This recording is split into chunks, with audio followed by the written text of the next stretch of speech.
This is 5 on your side at 10. Focused on you. In less than 12 hours, one of the city's biggest parties gets underway. While temps hit the 70s today, Mardi Gras tomorrow will be a different story.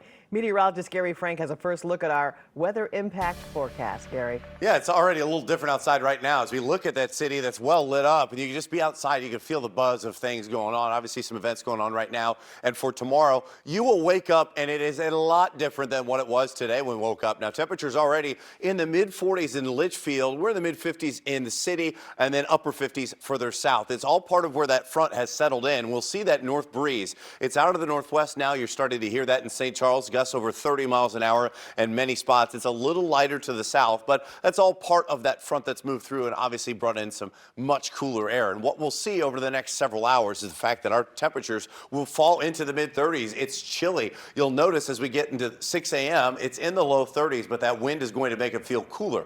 My main stories over the next few days, in fact, it's colder this weekend, right? That's the big story, but obviously the wind remains up. It's up now. It will be up tomorrow as well. But we are going to monitor the possibility for severe weather as we start the month of March. We're looking at a day or two for potential weather impact alert days. We'll have the latest on that as we track that storm and the rest of the weekend forecast as well. St. Louis is letting the good times roll tonight as the Mayor's Mardi Gras Ball kicks off the holiday weekend with live music, food, and a seasonal spectacle. The ball is hosted by the mayor and the Mardi Gras Foundation, and the money raised benefits Soulard as it preps for the big day tomorrow. Robert Townsend is at the ball. He joins us live from Anheuser-Busch Beer Garden in Soulard. Don't know if you can hear me, Robert, because I know there are a lot of people there. Hey there, Kelly. You know, right now I'm just one of 1,000 people here at the 23rd annual Mayor's Mardi Gras Ball. This party is just a preview to the big Mardi Gras festivities tomorrow, and fans, city officials, and business owners cannot wait. A cool band, stilt walkers, and other circus performers, mask-wearing revelers decked out in their finest. And of course, a New Orleans-style procession. It's all part of the Mayor's Mardi Gras Ball. I'm having a blast here at my first St. Louis Mardi Gras. It's just so fun. Like, you don't get to go to events like this every day. This party officially kicks off the long-awaited Mardi Gras weekend in Soulard. Every year, the festive street party attracts big crowds and big bucks for business owners. I cannot wait. I can only imagine the amounts of money that are going to be around. Inside Duke's Sports Bar, workers are gearing up to serve up all kinds of tasty Mardi Gras favorites. We're doing a pulled chicken, pulled pork.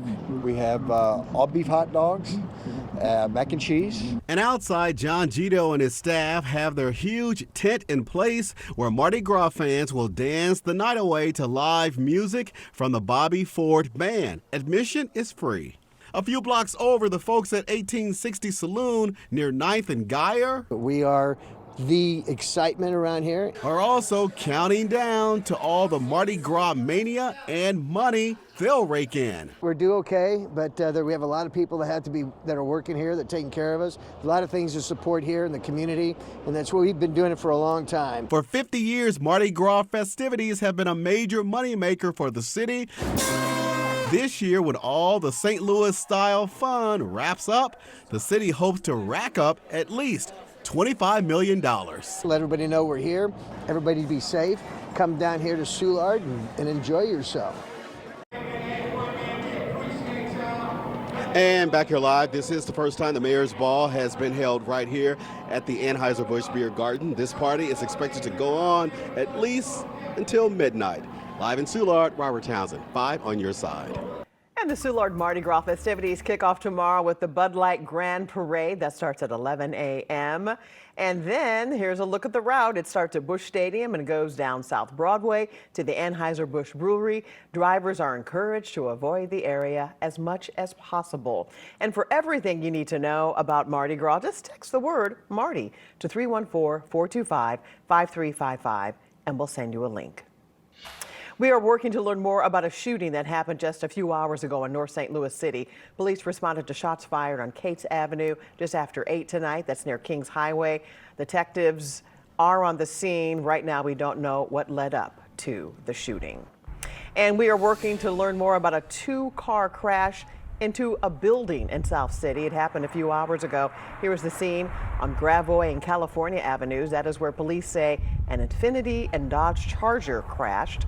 The crash left a gaping hole in the front of the building, leaving debris and broken glass behind. People were hurt, but we don't know if anyone was taken to the hospital. One car was towed from the scene. I mean, he's laying off thousands and thousands of people. How is that helping our economy? This afternoon, dozens of protesters lined up outside a Tesla dealership to criticize recent layoffs hitting federal workers. Protesters say they're upset about the Department of Government Efficiency, which is overseen by Elon Musk. Those layoffs came without input or legislation from Congress. Doge claims on its website to have saved about $65 billion so far. 3 local federal offices are closing or consolidating, according to a list published by Doge. Those closings include the Federal Mediation and Conciliation Service and the Defense Counterintelligence and Security Agency, which are closing their St. Louis offices. The Federal Acquisition Service Center in O'Fallon, Illinois, was also cut. Doge began reaching out last month to these agencies to cut office space and save on leasing. The leases are worth more than $300,000 a year, according to Doge. 9 other federal offices are closing between Missouri and Illinois. You're gambling with the lives of millions of people. You're gambling with World War III. This morning, a heated exchange in the Oval Office between the president of the U.S. and Ukraine. Ukrainian President Volodymyr Zelensky came to the White House for a high-stakes talk with President Trump about the ongoing war with Russia. Part of today's goal was to sign an agreement that would give the U.S. access to rare earth minerals in Ukraine in exchange for more security against Russia. But no deal was reached. You're either going to make a deal or we're out. And if we're out, you'll fight it out. I don't think it's going to be pretty, but you'll fight it out. But you don't have the cards. But once we sign that deal, you're in a much better position. But you're not acting at all thankful.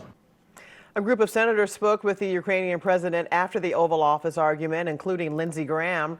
Graham said Zelensky needs to either resign or change his tune if there is any hope for peace in the war-torn country.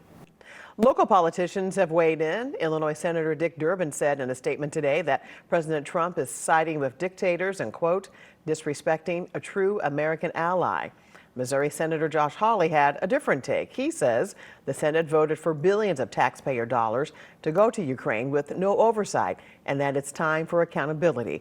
And Missouri Senator Eric Schmidt says it's about time leaders prioritize American interests.